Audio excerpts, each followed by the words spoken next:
consultation with postmasters, trade unions and customers. The Post Office network provides critical services valued by communities across the whole of the UK. Their essential services go beyond post. They provide access to cash, banking and other financial services too. This government recognises in particular that access to cash remains important to millions across the UK. Through its network of 11,500 branches across the UK, Post Office continues to provide vital banking services through the banking framework to communities and businesses alike and protect access to cash. I know how highly this House rightly values postmasters and what they provide day in and day out to the communities they serve. But we have to recognise that the Post Office is far from perfect. We have seen this from evidence given at the inquiry. It's clear there needs to be significant cultural change at the Post Office to ensure it genuinely prioritises the needs of postmasters and delivers customers' needs far into the future. It's also clear more needs to be done to rebuild trust within the business and with the public who depend on their services. It's no secret too that the business is facing commercial challenges. Nearly half of its branches are not profitable or only make a small profit from the Post Office business. Postmaster pay hasn't increased materially for a decade. The company has a high cost base and needs to transform its IT system. Earlier today, Nigel Railton set out his ambition for the future of the Post Office in his role as chair. Postmasters have to be placed front and centre of the Post Office, and we agree that the culture of the Post Office headquarters, in particular, needs to change fundamentally to deliver that. As part of this, the Post Office plans to reduce central costs and look seriously at other ways to deliver efficiencies, which should enable real-term increases in postmaster pay. Mr Railton's ambitions are for a new deal for postmasters that puts postmasters at the heart of the Post Office. There will be stronger postmaster engagement in the running of the business. As part of this, a new postmaster panel will be established to enable current postmasters to work with the company to improve the support and training provided to postmasters. The Post Office will also set up a new consultative council.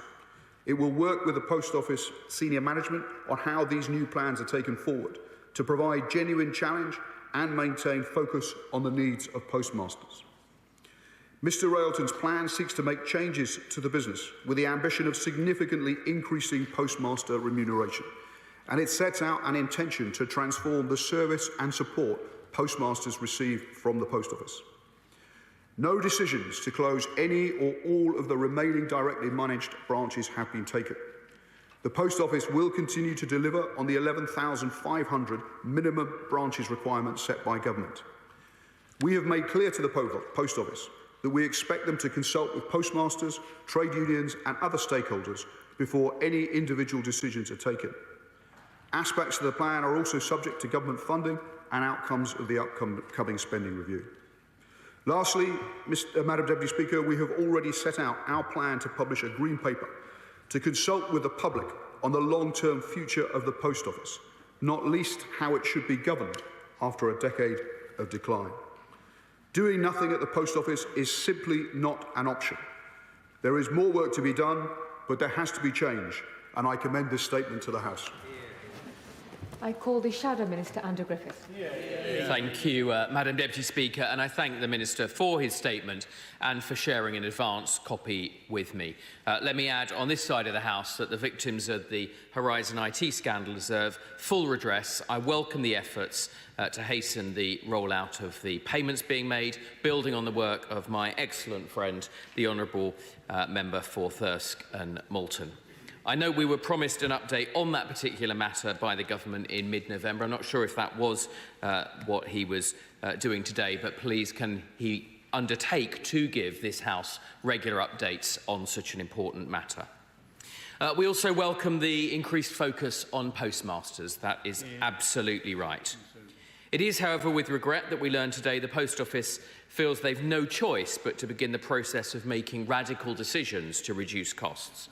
And how has this come about? Well, in common with many other town centre enterprises, the Post Office costs are skyrocketing.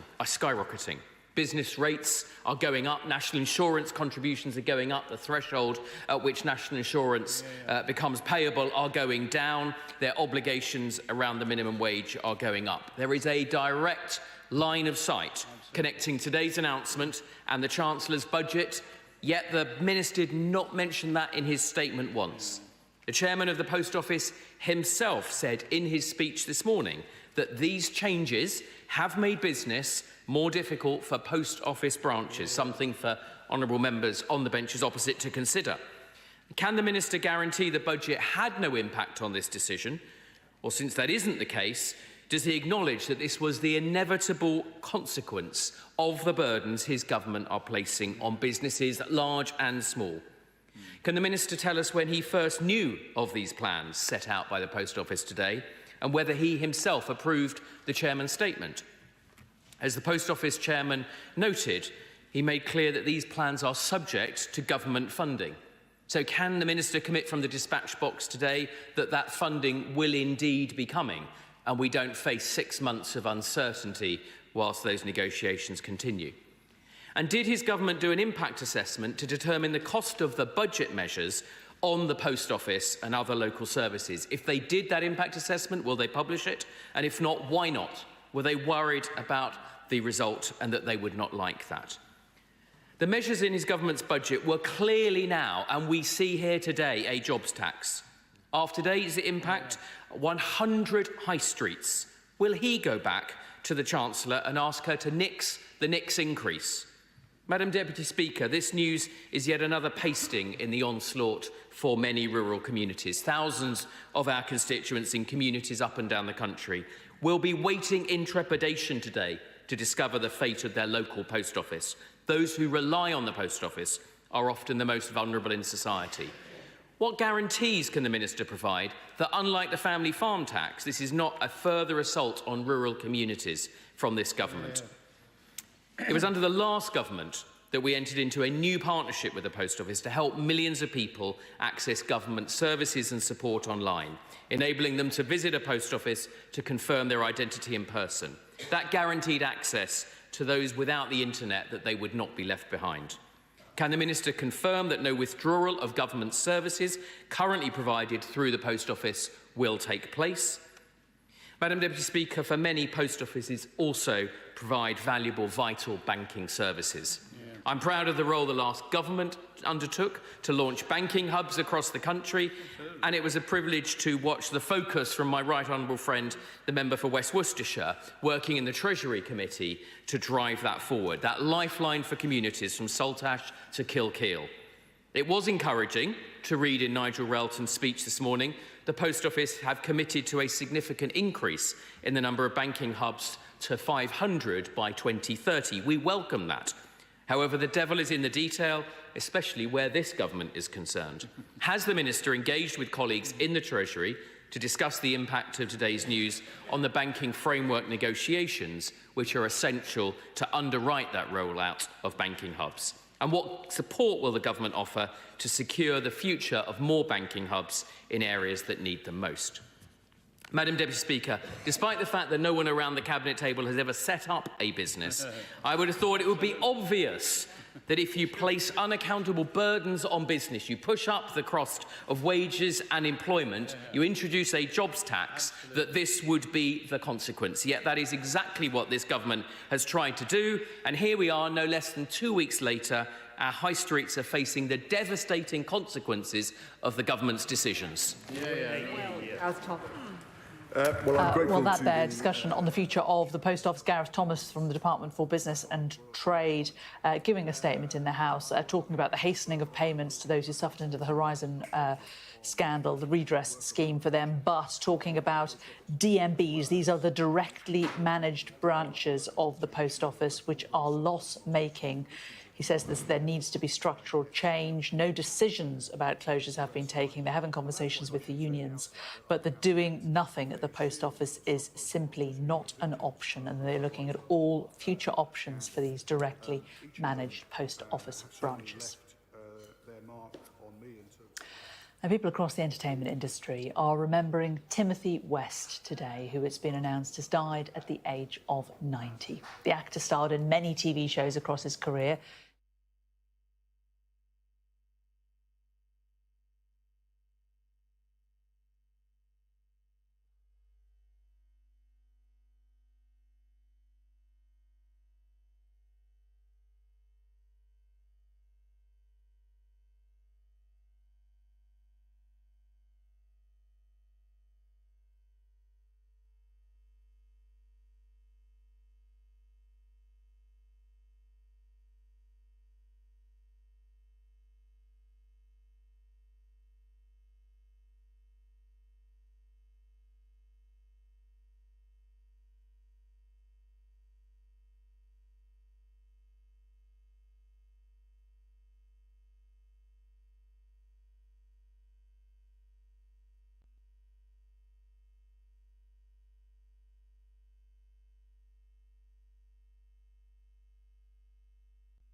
Could offer, with the right support from the financial services industry, to people on our high streets through banking hubs and directly through the post office. So we will work with the post office in that regard. I think there is a particular responsibility on the banks, given how many bank branches have closed, to work with the post office in a very constructive manner to improve the banking offer on the high street going forward. Spokesperson Sarah Gibson. Thank you, Madam Deputy Speaker, and I also thank the Minister for his statement. Post office branches across the UK play a vital part in our local communities and high streets, with millions of people depending on them, especially in some of the more rural areas of the South West, like constituencies that I represent.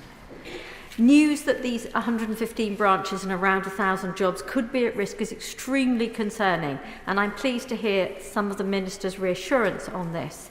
There is no doubt that the organisation needs a reform, but local communities cannot be left without the essential services post offices offer, especially as we see high street banks disappearing.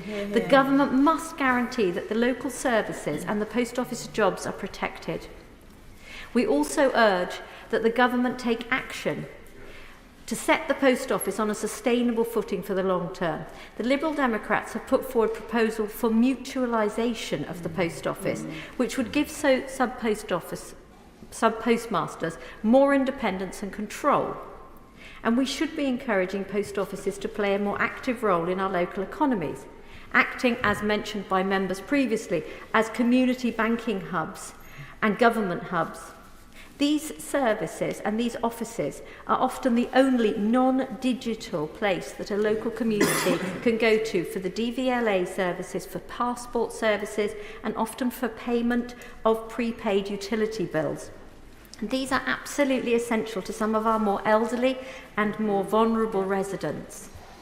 The government has announced that it's looking into a broader reform of the organisation and will produce the Green Paper next year. But can the Minister assure this House that these proposals, mutualisation and strengthening of the services provided by the Post Office, will be properly considered, and that we can assure that post offices are fit for the future? And Madam Deputy Speaker, one just last quick point.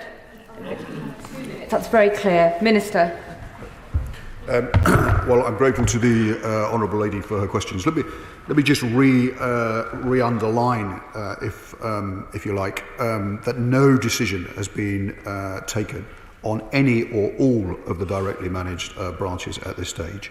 I have to tell the House it is clear that they are significantly more costly to run than those post office branches that are run by franchisees.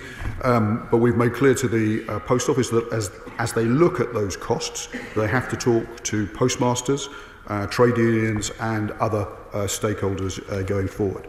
On her more general point about the need for people in rural areas to have confidence that they can access the post office or a post office branch going forward, that is a point that is well understood within this department and across government. There's no decision to change the number of 11,500 branches that we're committed to run, or to change the level of funding that government provides to enable the post office to provide that network of post office branches across our country. I agree with her that the post office can do more. It's one of the reasons why we committed in opposition and are rolling out now in government more banking hubs, which the post office are going to run. I thought she made an interesting point about digital exclusion and the potential of the post office to do more in that regard. And lastly, on mutualisation, I simply say to her, I mean, given my background, I'm certainly interested in mutualisation. But I hope she will recognise that there are some significant challenges in terms of whether or not mutualisation is a realistic possibility at this stage. But one of the reasons why we have made a commitment to publish a Green Paper next year is to explore those issues in more detail. Thank you, Madam Deputy Speaker. I know that my honourable friend, the Minister, is insistent that the Post Office continues to play a vital role in our communities. And given that the Horizon inquiry is finishing today, will you say something more about the fact that sub-postmasters will now be considered by the Post Office, frankly, in a way that they've never been before?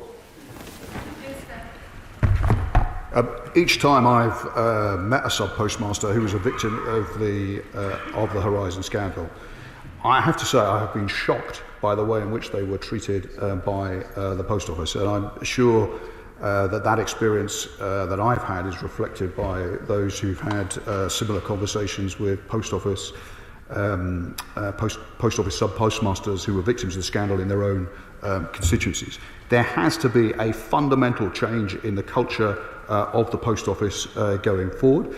So I welcome Mr Railton's plans both to set up a consultative council to work with sub-postmasters on the future of the commercial future of the post office, and a postmaster panel to provide more training and support to postmasters going forward. One of the challenges for government, which is why we have committed to publish a green paper, is to think through how you lock those that change of culture in place going forward. And my honourable friend, and indeed other members of the House, will be very welcome to engage with us during that green paper process. Thank you, Mr Speaker. Given that there's that massive difference between Crown post offices and sub-post offices, Crown post offices are clearly more expensive because they offer a bigger range of services and they're dedicated to the work of the post office. Given those costs, he will know that in his constituency and mine, there are several Crown post offices under threat. So will he give a commitment to this House that none of those Crown post offices will be downgraded before the issue of the Green Paper and the future of the post office is decided?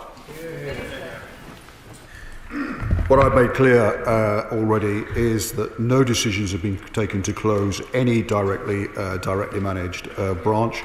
There is a need to look at the costs of the post office that the post office incurs going forward in order to make it fit for purpose over the next 5 to 10 years, and that therefore, as a result, we do need to look at the future of directly managed branches. But we will only do that once, as we have made clear to the post office, they have talked seriously with sub-postmasters and with trade unions and with other key stakeholders going forward. And that, I think, is the right way to proceed. We've also made clear that we're not going to change, we're not changing the commitment to provide 11,500 branches either. That will ensure that everybody continues to have good access to a post office branch in every part of the country. Clive Betts. Thank you, Madam Speaker. Last Parliament, sometimes before the Lib Dems took up the issue, I met with my constituent Richard Trinder, the sub-postmaster at Handsworth Post Office in my constituency, and some of his colleagues across the country online. They raised the issue of mutualisation. I raised it with the previous Post Office Minister, the Right Honourable Member for Thirsk and Malton, and he gave it positive consideration. He said he would. I note my honourable friend today has said exactly the same. Now, I know it's some time away before we get the fundamentals of the Post Office sorted out, but could he say how he's going to engage with sub-postmasters, because they're the key to this issue, to work with them and look with them at how mutualisation might work and what sort of structures they might like to see created that could make it work positively going forward? Well, I welcome the question of my right honourable friend. I think the steps that there are a number of steps I think one needs to take in order to see mutualisation as a realistic way forward.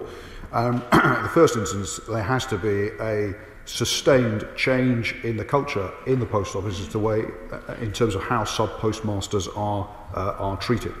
So in that regard, the establishment of the post office postmaster panel and a consultative council, which the chair of the post office, Nigel Railton, has announced he will bring forward, are significant steps forward, and one in which I hope the sub-postmasters in my right honourable friend's constituency will genuinely engage with.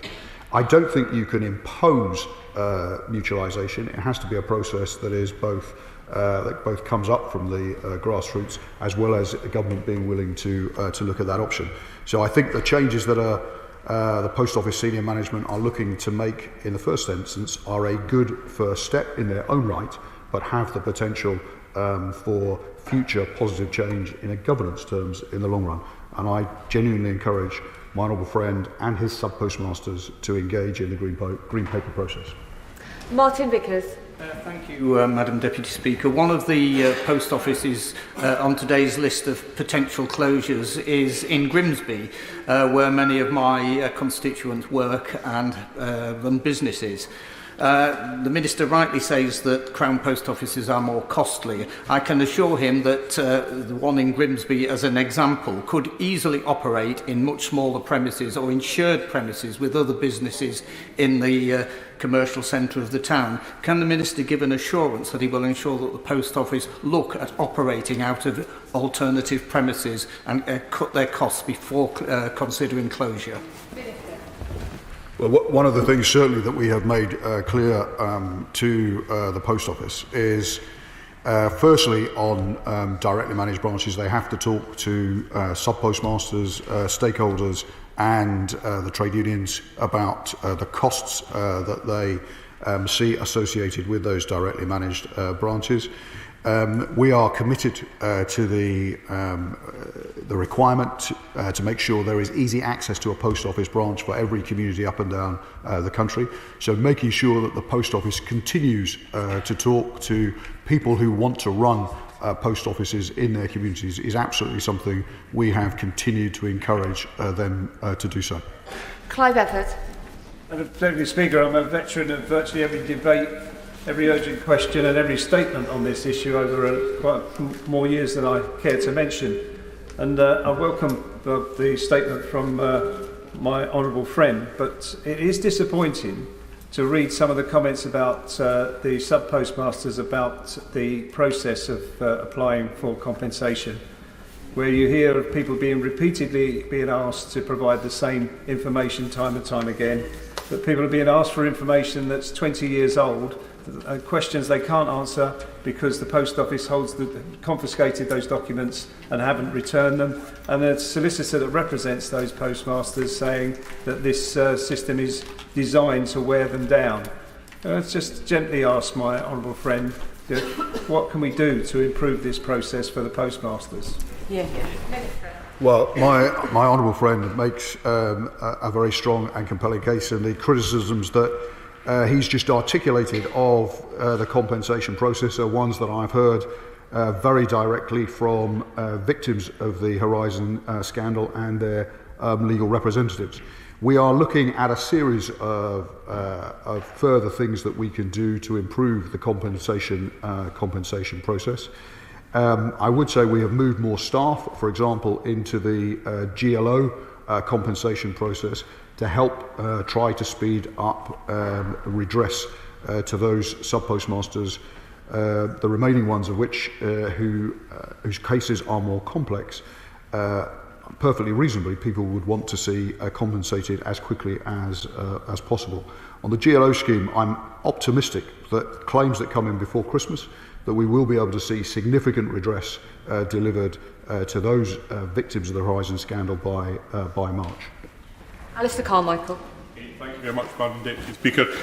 If sub-post offices are so much cheaper to run than Crown Post Offices, then the Minister may wish to reflect on the fact that that's probably down to the level of remuneration for sub-postmasters.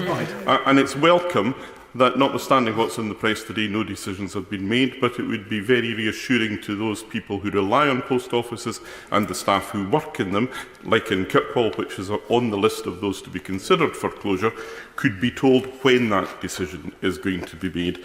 And when the Minister talks about consulting postmasters, trade unions and other stakeholders, are we safe to assume that other stakeholders here include communities and the customers? Because they will be looking for the full range of services and adequate physical space in which to access them. Well, the honourable gentleman is right to bring the House's attention back to the issue of sub-postmaster pay, where there has been no material improvement in sub-postmaster pay for over a decade. And that is, if we're going to see sub-postmasters genuinely treated better in the future, addressing that issue is a fundamental issue. And in that regard, I welcome very much the chair of the Post Office, Nigel Railton's focus on that in his speech today. I gently re-emphasise to him we remain committed to the requirement of government to deliver 11,500 branches to ensure that every community has easy access to the Post Office branch network. And any decisions about individual branch decisions, absolutely communities will need to be involved in those decisions. Rupert Hogg. Thank you, Madam Deputy Speaker. Acton lost its well-used, still much missed post office in 2018, but it is also home to the first ever urban post office run banking hub. Given that the trend is to co-locate these things and it seems to have drawn a blank, there's too many onerous things, businesses don't want it, could the Minister help me investigate ways to sort of merge the two? It seems a natural home, it's post office owned, and he could come and do a visit as a neighbouring MP and cut the ribbon when we finally get postal services back to Acton where they belong. My honourable friend has always been a great champion of her constituency. I have visited the banking hub in Acton in a previous life before the general election, and I'd be very happy to revisit the post office. I hear her message about co-location, and I assure her that I will look at that, and I'm sure she will continue to press me on the future of banking hubs in Acton going forward. Jeremy Corbyn. Thank you, Madam Deputy Speaker. I welcome the Minister's statement today and his assertion that the Post Office is a central part of our community. The previous administration of the Post Office seemed to glory in selling off Crown Post Offices and reducing the service for all of us. Can the Minister commit to the question that was raised earlier by the member for Harrow East, that there will be no more closures of Crown Post Offices, and in the consultation process he will consider the reopening or extension of the Crown Post Office network, where there is a variety of services presented and it is central to the life of a high street or a community all over the country, and the Post Office can play a huge role in the regeneration of our town centres.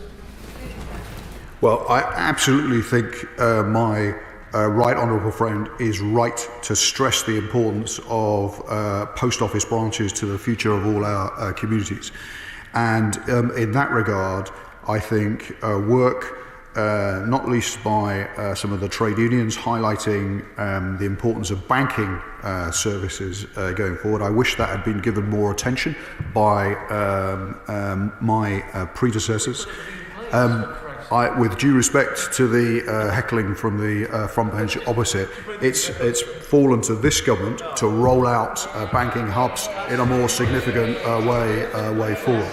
On his point about, more generally about directly managed branches, as I have already said to the House, given that they cost significantly more to run, it's right that we look at those costs. No individual decisions have been taken, and we have made clear to the Post Office that they need to consult with sub-postmasters directly, with trade unions and with other stakeholders. Chianwara. Thank you, Madam Deputy Speaker. The Post Office Horizon scandal is probably one of the greatest miscarriages of justice in our history, and I congratulate the Minister in the progress that the government has made on speeding up compensation payments to postmasters. It was also a huge failure of IT in terms of IT procurement, IT deployment and IT management, and indeed undermining public confidence in technology. What steps is the Minister taking to ensure that Fujitsu are held accountable, that the lessons are learned, and that in the future post offices have the excellent, fantastic technology that they need to support them in their important community role? My honourable friend makes a crucial point about the future of the Post Office, that we have to get right the technology that sub-postmasters are expected to use. And there have been serious problems with the previous government's efforts to find solutions to the Horizon replacement. There were significant delays in that work. We have had to bring in additional consultant expertise to work with the Post Office to look at what we can do to bring forward a proper replacement of the Horizon technology going forward. More generally on Fujitsu, the Horizon inquiry, we expect to bring forward a view about the accountability of particular organisations and particular individuals. We'll look at, obviously, at what that inquiry by Sir Wynne recommends in that regard and make appropriate decisions on those issues going forward. Deputy Speaker, we are deeply alarmed that Kendal Crown Post Office appears on this at-risk list. 3 years ago, the previous government, the previous Post Office Limited administration, also threatened Kendal Crown Post Office with closure. We won our campaign to save it, in part because Post Office Limited conceded there was not space in W.H. Smith's in Kendal to take the post office. That has not changed. And likewise, that Royal Mail may lose their Kendal sorting office as a consequence of a closure. That has not changed either. What has changed is that 2 more high street banks, Halifax and Lloyd, have deserted Kendal Town Centre on the basis they claim that, well, we've got the post office down the road and they will be able to take up the slack. So isn't this the time to give guarantees to post offices like Kendal that they will remain a Crown office for the foreseeable future to support our town and our economy? Yeah. Well, I say gently to the honourable gentleman, I recognise absolutely his point about bank branches in Kendal, banks and the communities that they serve, Kendal and many others, and the retreat of the banks from the high street, and therefore the bank's responsibility to work with the post office going forward to make sure that communities can have access to the banking services they need, in particular through the post office. That's one of the reasons why we want to expand significantly banking hubs going forward. On his point more generally about the post office in Kendal, I simply underline to him, no decisions have been taken about Kendal or any other individual directly managed branch. We do expect the post office to talk to sub-postmasters, to trade unions and other stakeholders about this going forward. But genuinely, I say to him, there are significant additional costs associated with the directly managed branches, and it's right that the post office looks at those questions as well. John Trickett.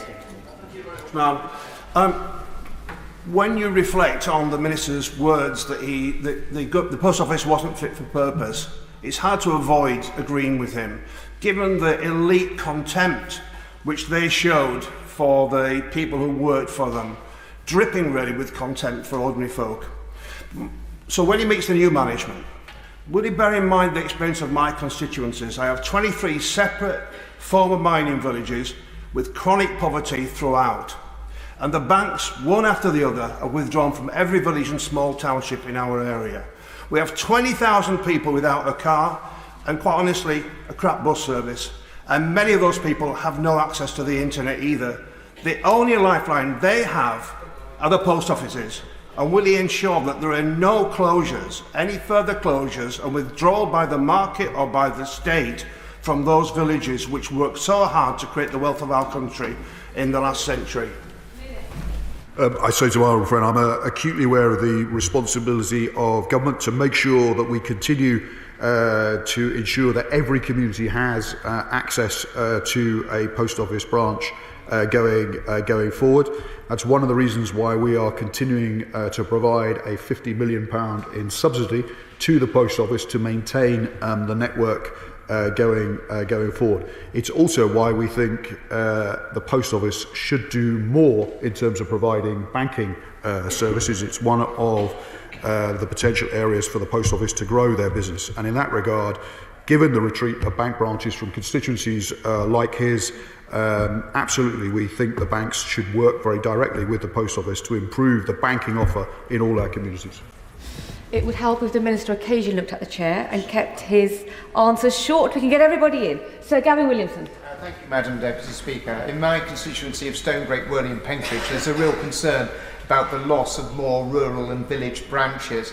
Can the Minister give some assurance that he'll do everything he can do to preserve this vital link, but also look at how the post office operates more like many commercial franchise operators do, to support and help those postmasters to really maximise their business? Absolutely. I recognise there's a particular responsibility for the post office to work with sub-postmasters who provide a post office service in rural communities. It's one of the reasons why we remain committed to the requirement to provide 11,500 branches across the UK. And absolutely one of the key changes that we need to see within the Post Office, and one of the reasons why I welcome in particular these commitments in Sir Nigel Railton's plans today, is the commitment to a consultative council. That will, I hope, help to ensure that the voices of rural sub-postmasters are heard much more directly by senior management going forward, as well as the voices of sub-postmasters more generally, and a postmaster panel to provide support to sub-postmasters in general, but obviously in the context of his question, to rural sub-postmasters in particular. Amanda Martin. Thank you, Madam Deputy Speaker. I welcome the Minister's statement and actions on the Horizon scandal and his commitment to the service Post Office gives. I also note that today's proposed codes of 115 contain Cosham in my constituency of Portsmouth North, and it's shocking that the opposition lay blame at this government, given that under the last government, closure after closure of high street banks in Cosham has made this post office an even more vital service. Absolutely. How will the Minister ensure that postmasters, employees and community voices are heard in retaining this vital branch of Cosham in the restructured discussions and in the future development of high streets and banks and post offices working together? Well, I'm grateful to my honourable friend for her question, and I hope I can assure her that when we publish our green paper on the future of the Post Office next year, I'd very much welcome the voices of sub-postmasters from Portsmouth as well as the rest of the country in helping us to think through some of the longer term questions around the future of the Post Office. More specifically, as I have already underlined a number of times, no specific decisions have been taken about the future of individual directly managed branches. We do expect the Post Office to look at all its costs going forward, but also crucially to consult with sub-postmasters, to consult with trade unions, and to consult with other stakeholders. Chris Law. Deputy Speaker, people in my constituency and across Scotland want a post office network where they can access critical and essential government services like the pension, and more frequently, as we've heard across this House, about the ever-increasing number of banks that continue to close. So I'd say it's welcome the post office minimum branch level of 11,500 is going to be there, but I've heard little from the UK Government about individual branches other than consultation. We need more than that, guarantees. And so the people across Scotland really want to know what you're going to do to step up to that. And given the fact that we've just seen over 100 closures today, did the Government play any steps at all in this? And if so, why if not, why have they not been delayed till after the Green Paper's been published? Well, perhaps the honourable gentleman didn't fully hear my answer initially. There have been no decisions to close any individual branch or directly managed branches in total. As I have said though, there are significant additional costs that come with running a directly managed branch as opposed to running a post office franchise. And it's right that the Post Office look at those costs. Perhaps there's a point similar to the point that was raised by the Right Honourable Gentleman opposite. We recognise the responsibility to provide post office services so that every community in Scotland, in terms of the particular interest that he has, but in general across the United Kingdom, so that communities can have easy access to post offices going forward. That hasn't changed and won't change going forward. Thank you, Madam Deputy Speaker. I'm very pleased to hear my honourable friend's statement today and to hear discussion around the important role that post offices play in the operation of banking hubs. Our banking hub in Ware is incredibly important to our community, and I thank the honourable member for visiting their temporary site earlier this year. Can I ask if he will commit to returning on a visit with me when they find their permanent site, hopefully in the very near future? I'm very happy to give my honourable friend the assurance that I will happily come back to visit his constituency when the banking hub in his constituency has got a permanent home. Be delighted to. Lisa Smart. Thank you very much, much, Madam Deputy Speaker. Post offices offer more than the sum of their parts, and their loss is felt keenly when branches close, as 2 have done recently in my constituency, in High Lane and on the Five Ways Parade in Hazel Grove. And in both cases, it was the postmasters who felt no longer able to continue in the role, at least in part for commercial reasons. So will the government take this opportunity to look at how to strengthen the role of post offices in our communities, offering even more local services, opening up new funding opportunities to keep these vital services in our communities? The situation that the Honourable Lady described is exactly the reason why I welcome the new management of the Post Office putting the issue of sub-postmaster pay front and centre of their thinking going forward. Because if we don't do something to shift sub-postmaster pay upwards, then we will see more sub-postmasters making the sorts of decisions that she has just described. So we do have to do something urgently to address that. And in that regard, I think the Post Office management and chair have are rightly homing in on that question as fundamental to the future of the Post Office. As I've already underlined, I think there's more the Post Office can do on banking. That view is certainly shared by the Post Office senior management team, and we're working very directly with them to see what more can be done in that regard. If everybody participates in short questions and short answers, Ministers, we can get this done in the next 15 minutes. Peter Swallow. Thank you, Madam Deputy Speaker. My constituents in Crowthorne are rightly proud of our high street, but with no direct access to banking services or a post office branch on that high street, they struggle to access vital services. Does the Minister agree that today's announcement highlights the need to roll out more banking hubs while setting out a viable future for post offices so that communities like mine can get access to the vital services they need? I absolutely agree with my honourable friend that we need to see the faster rollout of banking hubs, given that the party opposite sat back and did nothing while 9,500 bank branches closed. The urgency of the task of rolling out banking branches and improving the banking offer through the Post Office is very acutely felt by my department. Thank you, Madam Deputy Speaker. The Post Office in Bexhill provides vital banking and other services to my constituents, and I've already been contacted by people concerned about its possible closure. Can the Minister ensure that the consultations he keeps mentioning include local communities and service users?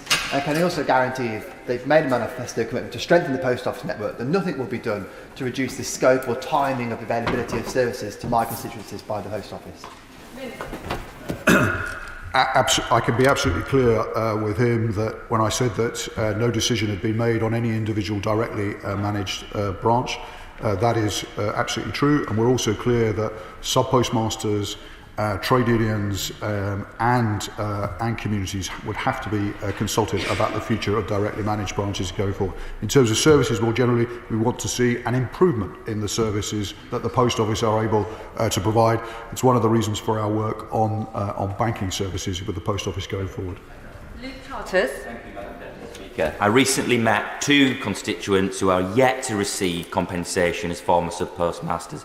I felt their pain, and I felt that their pain was being compounded by the long drawn-out process, driving actually mental anguish for them on a daily basis. Exactly. Can my honourable friend update the House on when the appeal system to the Horizon Shortfall Scheme will be up and running? Yeah. We expect the appeals process that we announced for the Horizon Shortfall Scheme to be up and running soon. Realistically, probably early in the new year. I just gently say to my honourable friend, I share his deep concern that there are so many sub-postmasters who were victims of the Horizon scandal who are still to receive their compensation and full and fair redress. We have seen an increase in the numbers getting redress going forward, but there is more work to do. And it's a challenge that, as government, we are very much focused on. Thank you, Madam Madam Deputy Speaker. A street in my constituency will lose its main high street post office in early 2025. There is a new listing for another post office, but questions around its viability will now obviously arise. So can the Minister tell me how he will ensure the post office is secured on a long-term sustainable footing to reassure my communities, rural communities like mine, that the vital high street services that they rely on will be retained?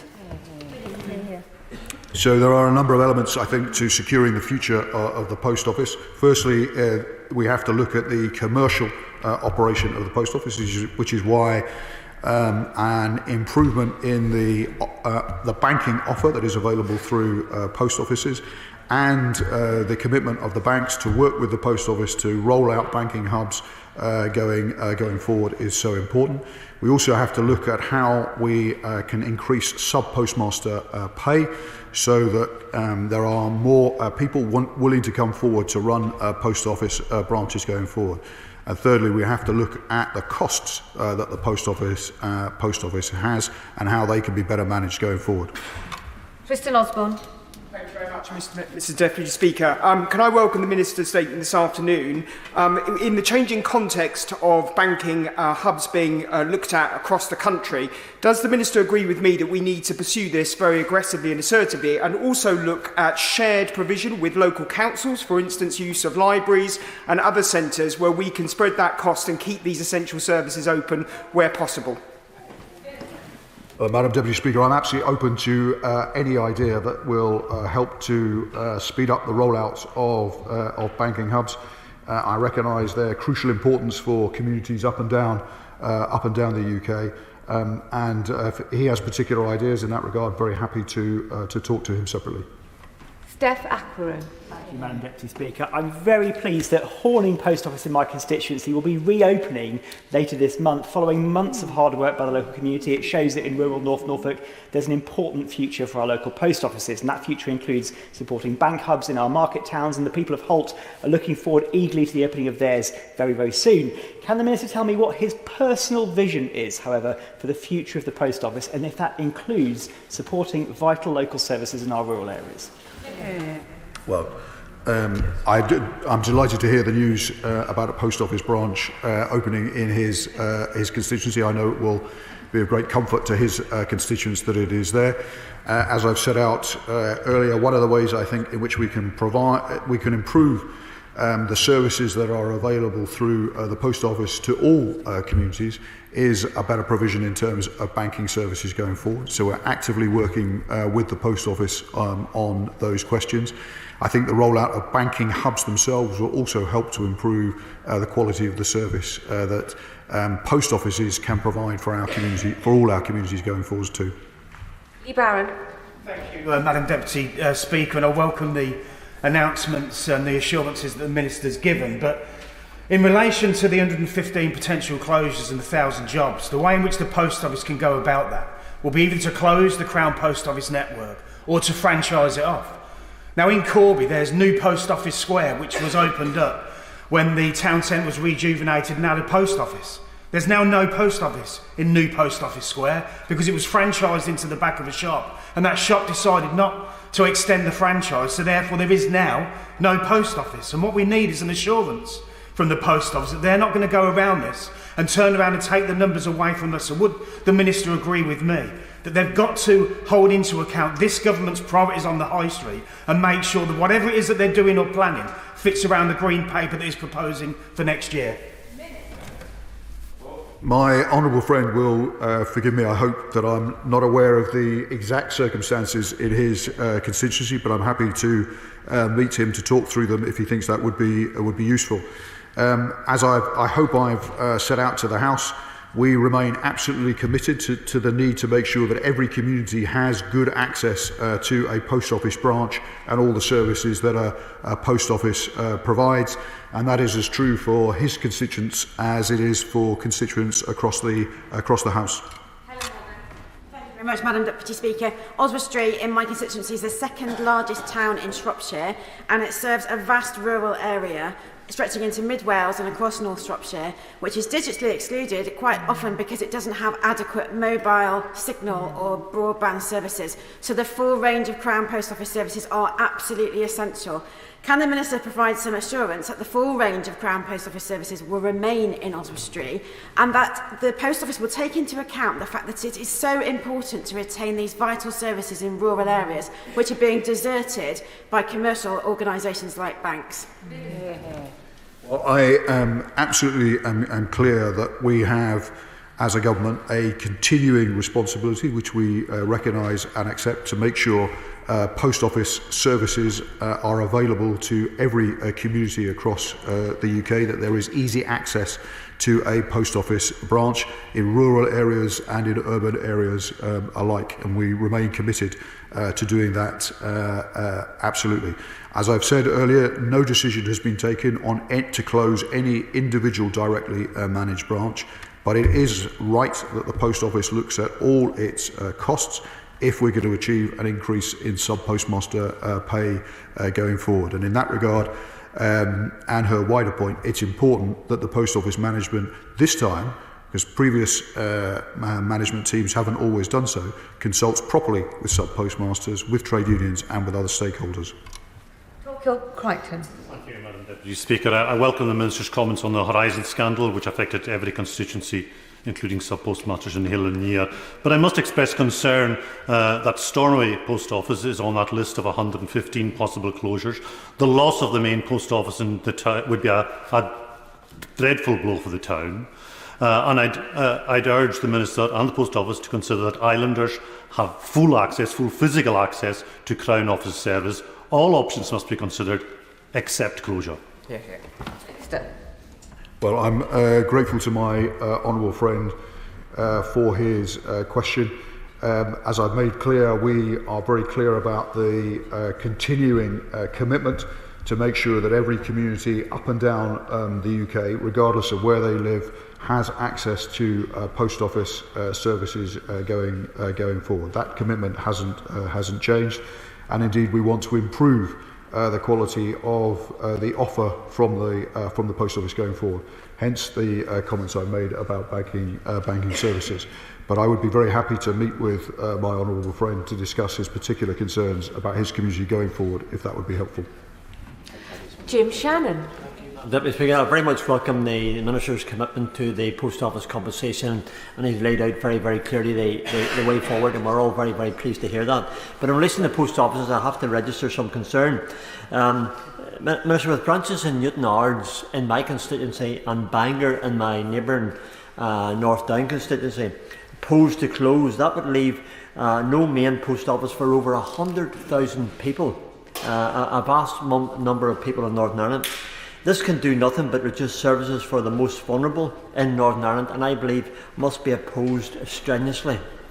What steps will be taken between now and the final decision to ensure that government does not leave tens of thousands of people without a full service, while Post Office acknowledges the limitation of post office hubs in garages or shops to cope? They can't do it.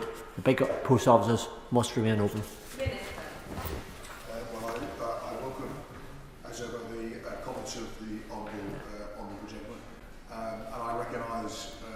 Concerns of his constituents. As I've said earlier, we remain absolutely committed to ensuring that every community does have good access to post office services going forward, and that no decision has been made about an individual directly managed branch closing, or indeed about all directly managed branches closing. But if we're going to achieve the objective of putting the post office on a genuinely sustainable future going forward, if we're going to increase sub-postmaster pay going forward, then we do have to look at the costs across the post office going forward, and how we can genuinely deliver to all communities a better future for the post office. And we are doing that, but I am conscious of the point that he has, the very strong point that he has made today about his particular constituents. Final question, Mark Seward. Thank you, Madam Deputy Speaker. Residents in Morley are extremely alarmed that the Morley Post Office on Queen Street is one of those that is potentially scheduled to close. Queen Street is the beating heart of Morley, and many people come into the town centre just to use the services at the post office before going on to other shops. Now, we've had bank branches leave our town too, and on the way out of town, they pointed at the post office and said, "Don't worry, you've got services there." Well, now we are worried.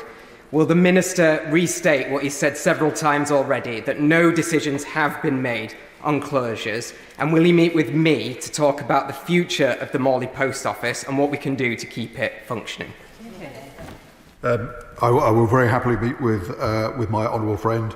As I have said already, no decision to close an individual directly managed branch, or indeed directly managed branches in full, has been taken. It is right that the Post Office looks at the costs of providing directly managed branches going forward, if we're to achieve the objective of putting the Post Office on a sustainable footing. But we are also absolutely clear that every community in the UK needs to be able to retain good access to Post Office services going forward, and are looking at what else we can do with the Post Office senior management team to improve Post Office services going forward, not least in terms of banking. Right, that concludes that statement. On a point of order, Madam Deputy Speaker. Point of order, Richard Holden. Thank you very much indeed, Madam Deputy Speaker. During Prime Minister's questions today, the Prime Minister said that the government had not touched national insurance, despite raising the rate of national insurance payable by 1.2% and reducing the threshold at which employers have to pay it. Could I seek the Chair's guidance on what the Prime Minister can do to correct the record? I think the honourable member must know that this is not a matter for the chair, but I know the honourable member takes this very seriously, and his point of order has now been put on the record. And knowing the honourable member, he'll be no doubt following this through via every process and procedure available to him. I'll allow the front bench to swap over for the next round of business. Presentation of Bill, Secretary Angela Rayner. Non-domestic rating, multipliers and private schools bill. I beg to move. Second reading what day? Tomorrow. Second reading tomorrow. I now move on to presentation of Bill, the Chancellor of the Exchequer. National Insurance Contributions, Secondary Class 1 Contributions bill. Second reading what day? Tomorrow. Second reading tomorrow.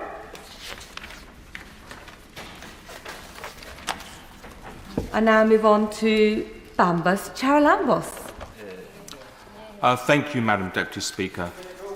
And I beg to move that leave be given to bring in a bill to make provision for, or in connection with, the relief of debts of certain developing countries.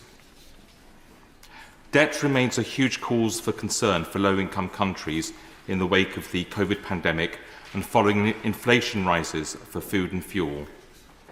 34% of African countries spend more on external debt payments than they do on their entire healthcare and or education budgets. According to a report from the Send My Friend to School Coalition, across low-income countries, debt servicing or net interest payments accounts for 60% of education expenditure. The latest figures for Africa show that the total external debt serviced by all African countries in 2024 was $104 billion, and over 45% of that amount, $47 billion, is owed to private creditors. To put this into perspective, the entire UK budget to Africa in 2024, the UK aid to Africa in 2024, was £993 million, or less than 1/100th of what African countries owe in external debts. To use a specific example, this year the Kenyan government will spend $5.149 billion on external debts, of which $2.981 billion go towards external debt payments to commercial creditors. The UK provides Kenya with £45 million of aid. UK aid is in effect going towards helping service the debt. At a time when we've seen overseas development aid cut from 0.7% to 0.5%, we need to have an overview of the contribution that aid makes and not just see this aid in isolation. If we're truly serious about ensuring the UK aid goes further, then debt relief from private creditors has to be addressed. The G20 have identified debt as a problem for developing countries and have taken some steps to address this. In November 2020, the G20 created the Common Framework for Debt Treatment beyond the Debt Service Suspension Initiative. The intention of the Common Framework was to allow low-income countries with unsustainable debt to use the framework to obtain debt relief, including from private creditors. Although well-intentioned, the Common Framework has been ineffective because it has no teeth. Private creditors have been unwilling to participate, and there is no process to ensure their participation. Consequently, while governments were negotiating debt relief with low-income countries, private creditors were just going through the motions. An example of this is the in-principle agreement that Zambia made with private creditors that would have meant that they would have been paid a third more than government creditors, including the UK and China. Needless to say, the government creditors vetoed this deal on the basis that there was no equal treatment of creditors, as required by the Common Framework, leaving Zambia in limbo. The 4 countries who requested debt treatment under the Common Framework experienced lengthy delays and a long drawn-out process with very little to show for all the time and effort spent on trying to obtain debt relief. Critics suggest that the failings of the Common Framework have been due to a lack of enforcement, a lack of a mechanism to coordinate creditors, a lack of transparent debt reporting, and an inability to prevent litigation and holdout behaviour from creditors. The fact that only Chad, Zambia, Ghana and Ethiopia have used the Common Framework and that none have seen any debt counselled from private creditors has shown how ineffective the Common Framework is and has put off other countries from applying. Despite the G20 governments and the International Monetary Fund urging private creditors to cooperate, the G20 have not offered low-income countries the tools they need to bring the private creditors to the table to negotiate debt treatment. And there is urgent need for a mechanism that will ensure that both governments and private creditors share the burden equally when restructuring debt with low-income countries, and this is something that the UK can help with. The UK can play a big role in overcoming the delays and bureaucracy caused by the Common Framework and also deliver on equal treatment of creditors. In doing so, it will deliver debt justice for low-income countries and do what the G20 intended. So how could this be done? 90% of debt of the low-income countries eligible to apply to the Common Framework is governed by English law. This bill will compel private creditors to actively participate in the debt relief process by preventing them from suing for more than they would get if they accepted debt relief on the same terms as other lenders. Knowing that they could not get more than government creditors, this would also have the effect of encouraging private creditors to reach a quicker settlement rather than drag their heels as they have been doing under the Common Framework, and some might say acting in bad faith in doing so. If successful, this process could lead to more applications from the low-income countries than the paltry 4 that the Common Framework has received to date, and this could unlock billions for low-income countries to spend on their health and education systems and at the same time not cost the Treasury a single penny. For those who are sceptical as to whether this can be done or not, then I can point to a precedent. In 2010, the UK passed similar legislation, the Debt Relief Developing Countries Act, which started off as a private member's bill introduced by my good friend, the Honourable Member for Gorton and Denton.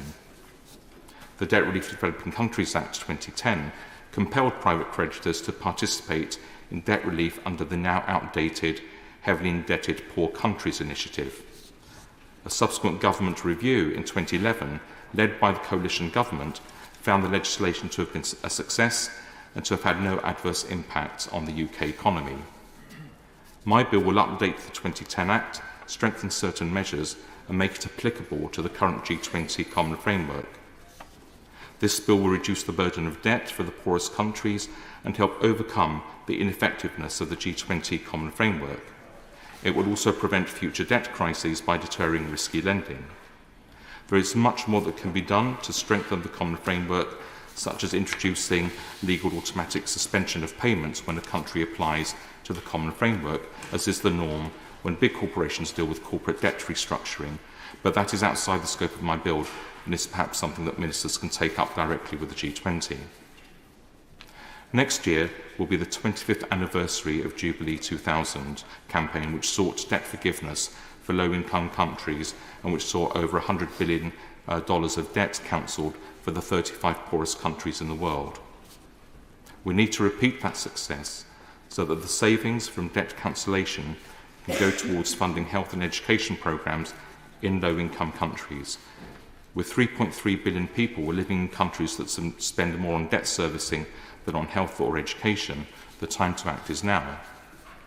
Countries seeking debt relief are also experiencing extreme weather events due to climate change. Last year, Zambia had its most severe flooding for over 50 years, with over 25,000 households affected, and right now it's experiencing its worst drought in 40 years, with 50% of this year's crops lost, with 2024 on track to be the hottest year on record. Zambia is suffering despite only contributing just 0.01% of global greenhouse emissions since the Industrial Revolution. Although Zambia has sought debt relief from its largest private creditor, the creditor has refused to cancel the amount the International Monetary Fund has said is necessary to make the debt sustainable.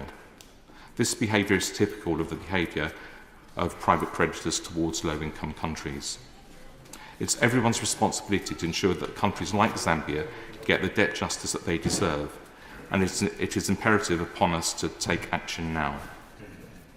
Before I conclude, I want to thank the organisations that have provided me with the invaluable advice and support in preparing this bill and who have been championing the cause of debt relief for many years. Those organisations are Christian Aid, CAFOD and Debt Justice, and I also wish to thank the Send My Friend to School Coalition and the House of Commons Library for some of the statistics used in my speech today. I hope this bill will go some way to helping secure debt relief for low-income countries and allow the money saved to be reinvested in health and education systems for those who need the investment the most, and also to tackle the effects of climate change, as in the case of Zambia. It is morally the right thing to do, the just thing to do, and the compassionate thing to do. I hope this bill will receive the support it deserves and needs. Thank you. Now that the member for Southgate and Wood Green has moved the motion for his 10-minute rule bill, the question is that the honourable member have leave to bring in the bill. As many as are opinion say aye. Aye. Many that opinion say aye. Aye. On the contrary, no. The ayes have it. The ayes have it. Who will prepare and bring the bill? Sarah Champion, Alice MacDonald, Sam Rushworth, David Taylor, Laura Kirk-Smith, Gordon McKee, Chris Law, Ellie Chowns, Liz Saville-Roberts, Tonya Toniazzi, Joe Platt, and myself. Lambas Charalambas.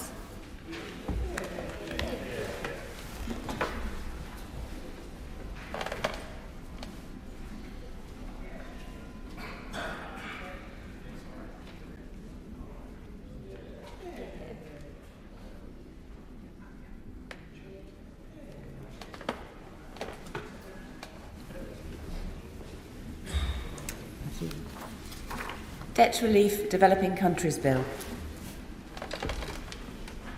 Second reading what day? Friday, the 14th of March, 2025. Friday, the 14th of March, 2025. We now go on to the next portion of the business. Ministers want to quickly swap over, I take it.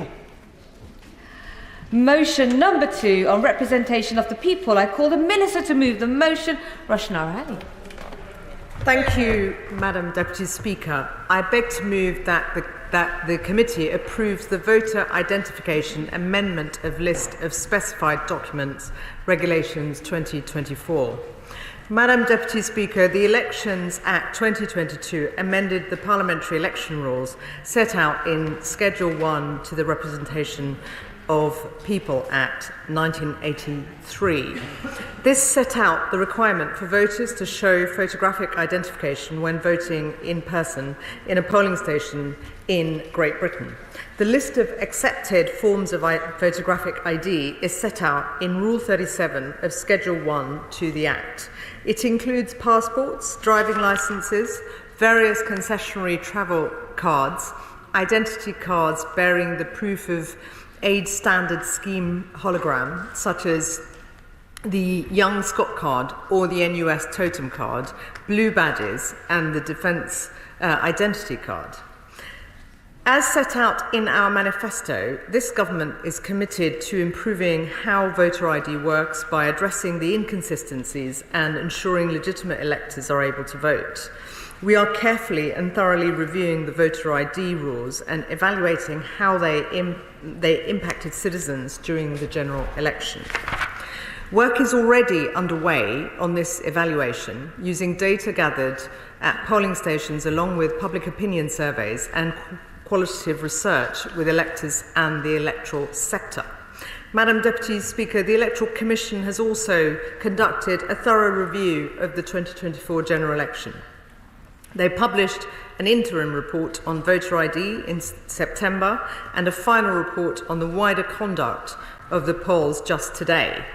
We will, of course, be carefully considering the findings and recommendations of the Electoral Commission as part of our own review of the voter identification policy, and we will respond formally to both of the Commission's reports in the new year. If in our assessment we find changes are necessary or appropriate, we will bring forward further proposals on the wider voter ID policy in due course. And I do not wish to speculate today on what these might be, but I will, of course, keep the House informed on the outcomes of our work. However, there is a clear gap in the existing provisions that we can and should address now.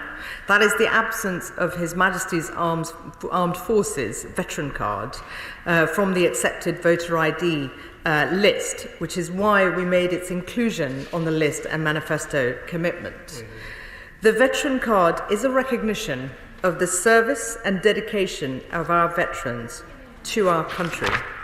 This is just one of the things this government is doing to honour their contribution. We should not allow the need for fuller consideration of the policy in the round to stop us making a necessary change that will support veterans to exercise their democratic rights. And I know this is a change that members opposite were supportive of when in government, and I hope that consensus remains.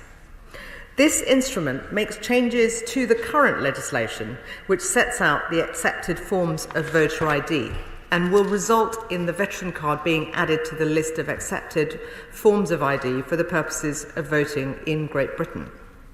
It will mean holders of the veteran card can use it to prove their identity when voting in person in polling stations for all elections from May 2025 onwards.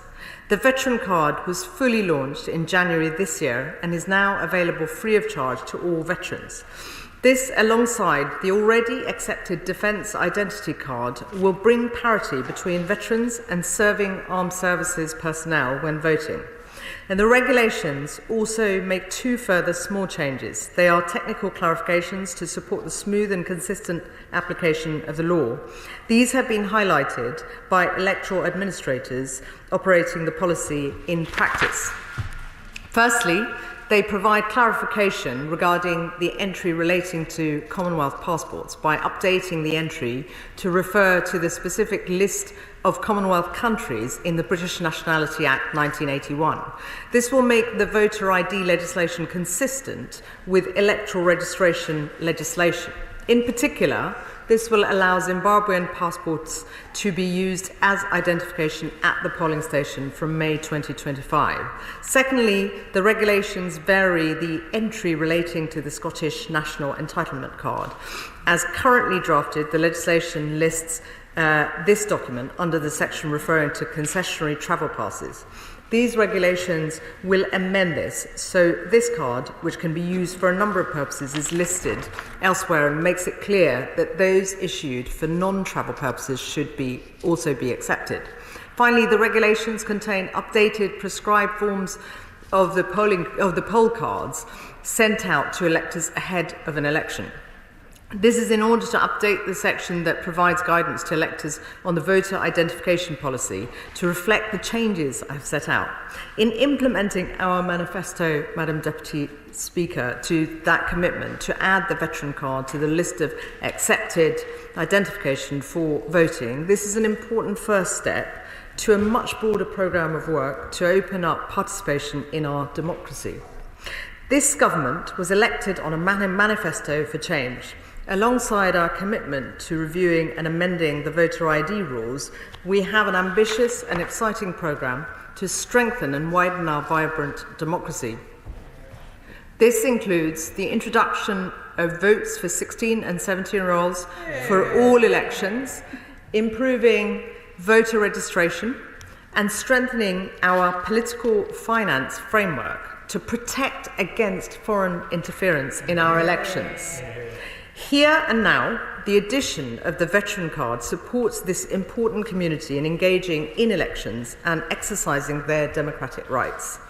I'd like to thank all those who've campaigned to make this change a reality, and I hope honourable members will join me in supporting these measures. Thank you. Very good. The question is as on the order paper, and I call the Shadow Minister, Paul Holmes. Thank you very much, Madam Deputy Speaker. And can I welcome, I know she's been in position for 3 months, but I've just joined the Shadow MHCLG team, and I welcome her to her place, and I look forward to working with her constructively in this House over the next few years, hopefully not too many years on this side, but look forward to working with her going forward, and I welcome her to her position. I am pleased, Madam Deputy Speaker, to confirm that the opposition supports these regulations, which will add the new veteran card to the list of approved photographic identification that can be used for voting at a polling station. The regulations also make small changes to the existing entries regarding Commonwealth passports and Scottish national entitlement cards on the list of approved identification, which we also support.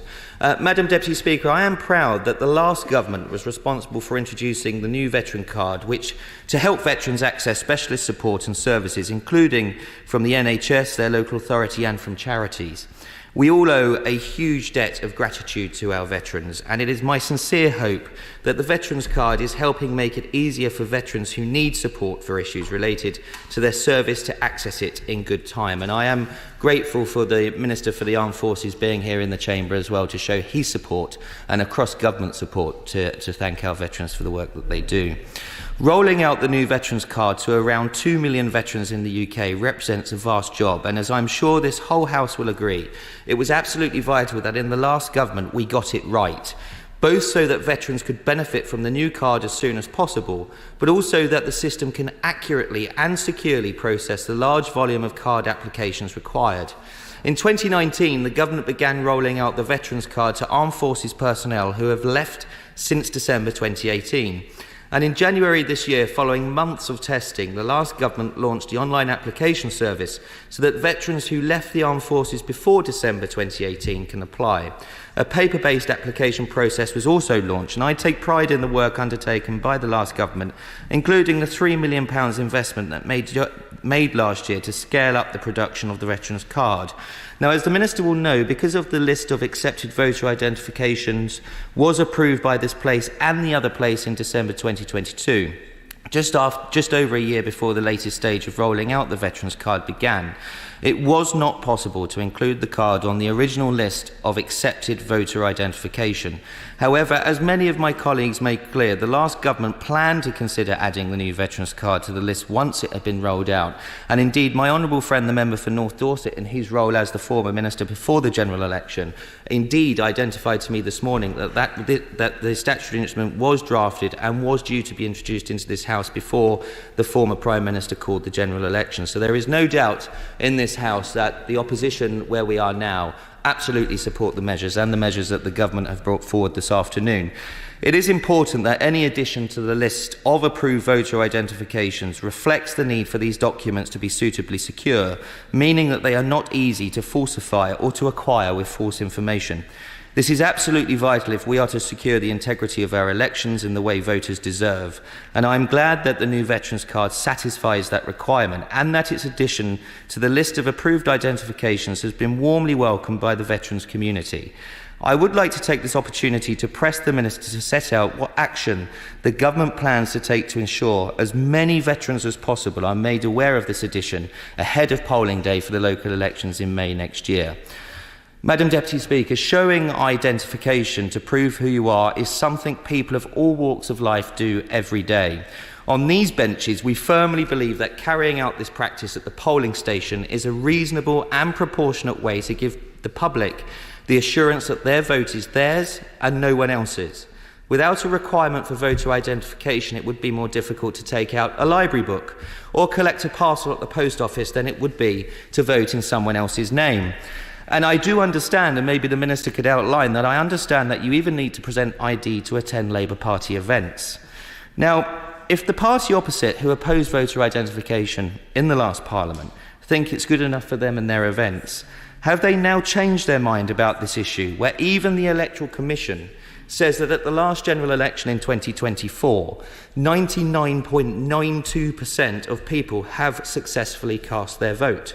And in the Minister's opening speech on this legislation, the Minister gave no guarantee about whether the Labour government has fundamentally changed their view on the principle of voter identification. I understand they will need to bring forward minor adjustments to documents that may need to be presented and amended in this legislation, but I would be grateful if the Labour Party or Labour government could confirm now that after opposing this, what I would call a sensible measure, they have now changed their mind and accept that the legislation brought forward under the last Parliament, under the last government, will now stay, and what scrutiny mechanism she will guarantee to the House this afternoon should the government make their view known that they wish to change the approach that the last government took.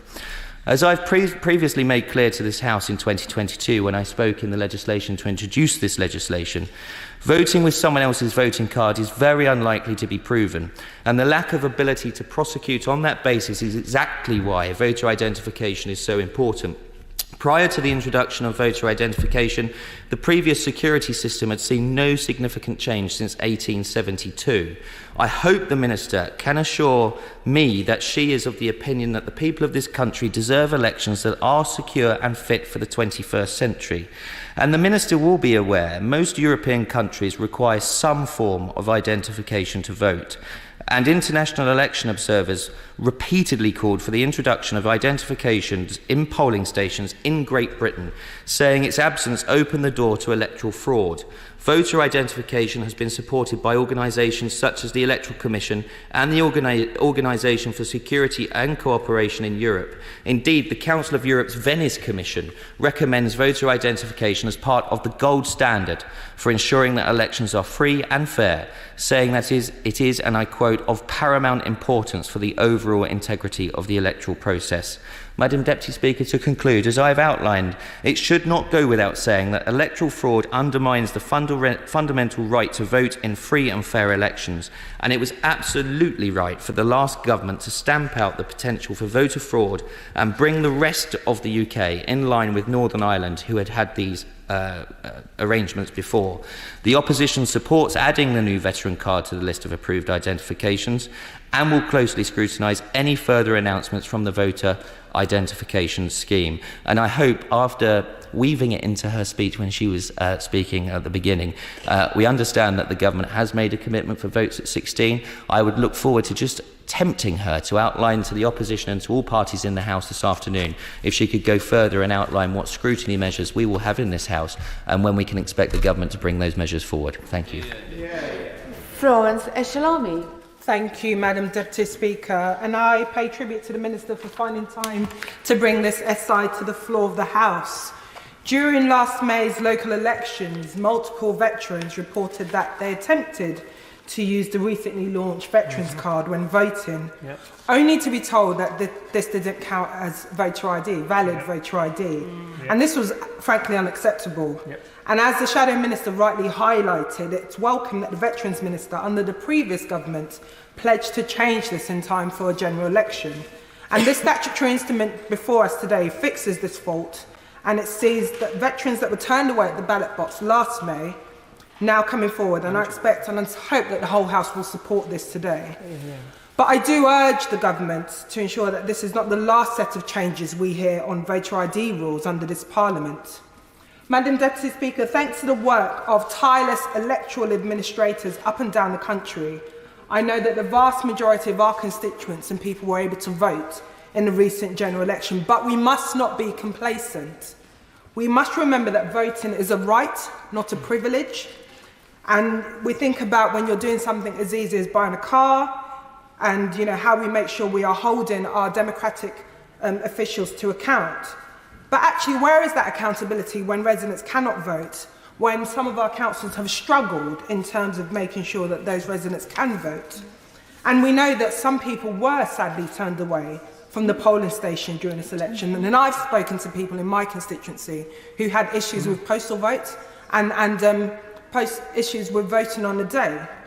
And it's important that we do look at the rules before us today and making sure our voting system is accessible for everybody, because even if only one legitimate voter is turned away, that's a travesty, and that is an affront on democracy.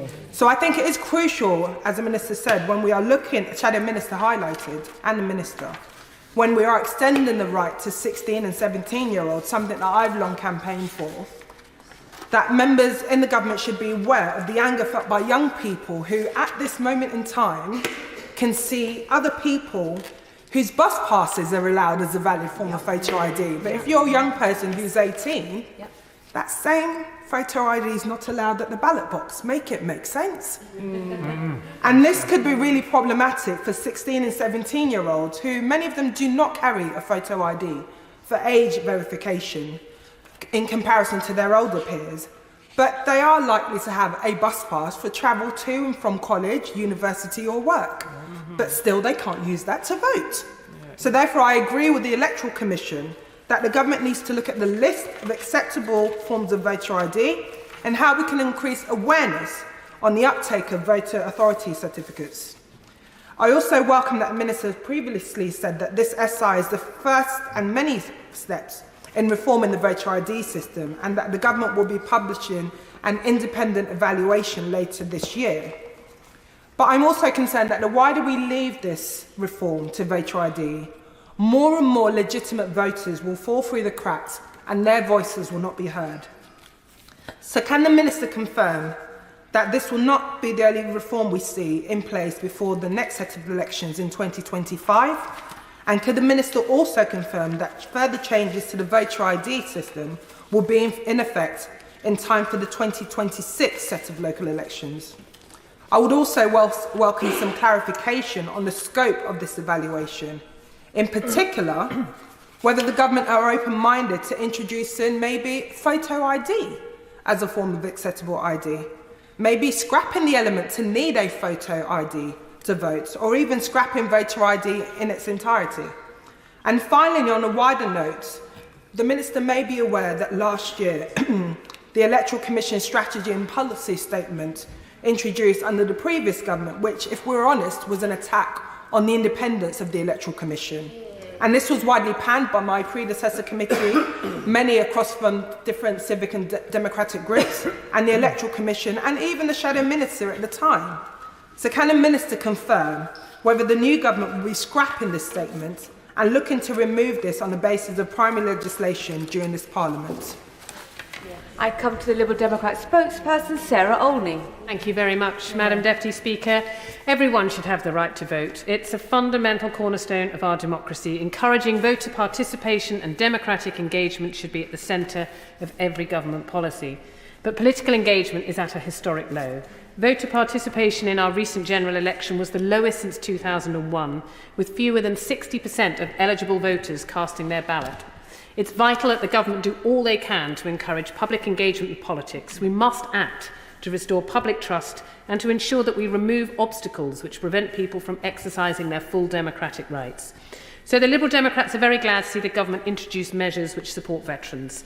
Whilst we're pleased that this legislation will make voting more accessible for veterans, we are, however, concerned that this support does not extend to other affected groups.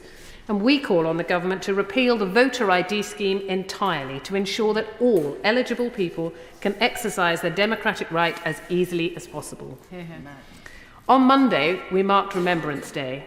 Every year, it serves as a solemn reminder of the bravery and sacrifice of so many who put their lives on the line in the defence of our liberty and our democracy. We must ensure that all of our veterans are properly supported and their work truly recognised.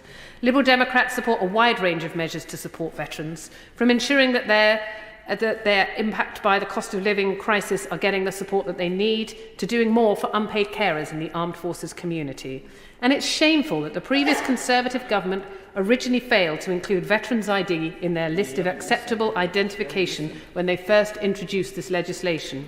This motion would make it easier for veterans to vote with the expansion of accepted forms of ID at polling stations. And while Liberal Democrats are supportive of measures to support veterans in accessing appropriate identification, we urge the government to remove the requirement for ID altogether.